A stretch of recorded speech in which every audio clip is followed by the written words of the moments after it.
From Dusk Till Dawn 3 is the second sequel to the original film. It was released in 1999. The story is by Alvaro Rodriguez and Robert Rodriguez, the script being by Alvaro, who I'm assuming is a relative of some kind.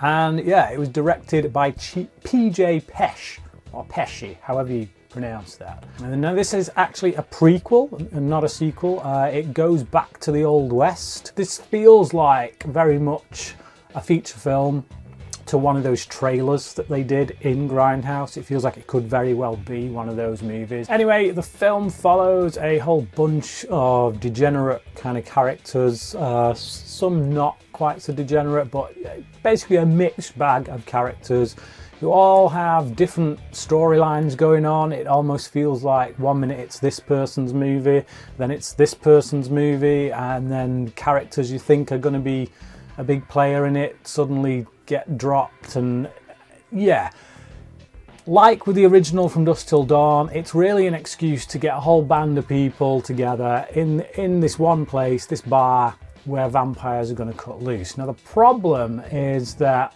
one, it takes so long to get there. Like the original film gets there much quicker and the fun really starts.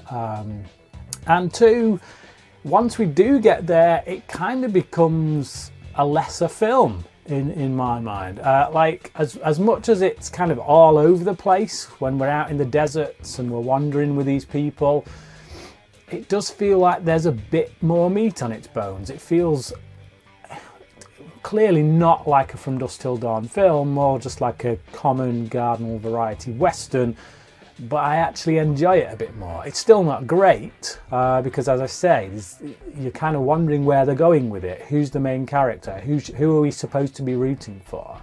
So you've got this one character played by Michael Parks, Ambrose Bierce, who's this writer who supposedly went missing. And that's why you think this is going to be the story about how he goes missing, what happened to him. But then it focuses on this other character, this guy who's getting hung, but somebody helps break him free from the noose, and you're like, oh, is he going to be our hero? And he's not quite. And then we're with this couple who are like this Christian missionary couple, and like I say, it's a little bit all over the place. It's a lot all over the place. But Michael Parks as Ambrose is probably the most entertaining to watch. I think that's probably mainly down to the fact that Michael Parks is the best actor from the bunch of people that we have here. Danny Trejo comes back as the vampire that we've seen him be in the previous two movies. Again, Trejo's he's not much of an actor. He's more of a presence, an on-screen presence. He does have a certain amount of charisma, and he clearly enjoys coming back for these films. I think he'll basically do anything that Rodrigo's name is attached to be honest.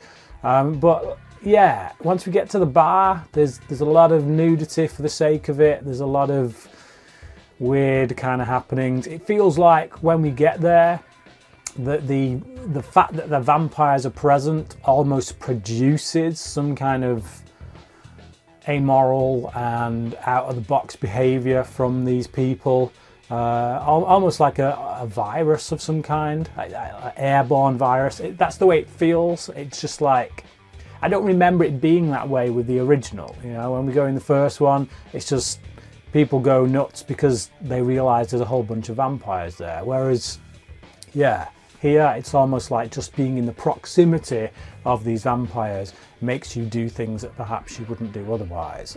But yeah, I don't think it's handled particularly well. I think it's pretty poorly directed, to be honest. I thought this was going to be a step up from the second one, to be fair. Obviously my memory deceives me, because I did watch this way back when it came out, and for some reason I seem to remember this being better than the second one, and it's not. It's actually a step down. There are a few scenes that still surprise, but one in particular is when, so there's this girl who kind of dresses like a boy. She's trying to get in with these outlaws. She's the one who frees this main character, one of the main characters, and she wants to be like him. She wants to be an outlaw like him, and she wants him to teach her. And it kind of backfires. And this guy who, as I say, is kind of setting up to be our hero, although an anti-hero at that. You know, we know he's not a good guy, but he looks like one of those who's going to be capable of good things. That kind of movie, you know. But right off the bat, this guy does something to this girl, this woman, that is quite abhorrent, and you expect that they will go back and reverse it and stop it. Like he'll have a change of heart, turn around and go back, and he doesn't. Now this girl doesn't happen to die as a result of what he does, but for all intents and purposes, that was his intention. You know, and it's only by someone else finding her that she manages to survive. So the fact that they go there was yeah, that, you know, it was a decision that was made, and I think for that character it works, and it also works to be surprising, I guess. You know, it does something that you wouldn't expect. But that being said, it's still a scene that is stuck within a movie that has many problems. Ultimately, what the film builds towards is a origin story for the character played by Salma Hayek in the original film. We're essentially finding out where she came from and how she came to be. So if you really felt like you needed an answer to that question, by all means check this film out. I didn't really feel like I needed that question answering. As far as I'm concerned, she was a vampire, she's been around for a long time. What more do you need to know? So yeah, I think by giving us this kind of origin story for her, it takes away a bit of the mystery from her character in the original film. So if you would rather keep that mystery, which personally I would in respect of her character, then yeah, avoid this movie, I guess. There are a few well-known faces in here, particularly from around this, you know, if you'd watched this around in the 90s when it came out. Rebecca Gayheart was just kind of coming on the scene around this time with films like Urban Legend, Scream 2. She was a face that if you saw her in this, you'd recognise her, I think.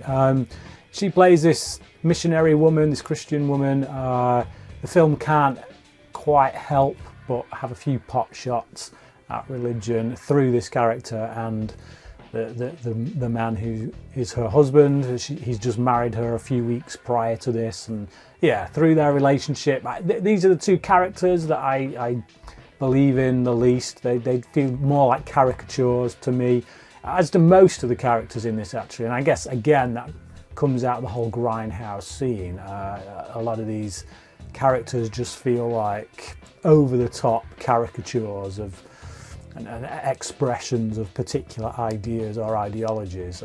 This being a look at religious sorts, I guess, but whatever. I don't really get a feel for what the movie is trying to say, if it is indeed trying to say anything at all.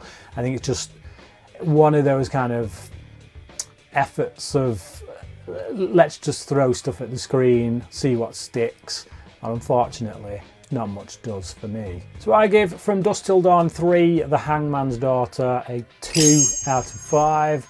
We'll have no compulsion really to watch this again. I'm not that much of a completist when it comes to this franchise. I'll stick with the first one, and that's enough for me, quite frankly. So yeah, what about you though? Have you seen this film? If so, what did you think about it? Comment below, let me know your thoughts, and until next time, cracking.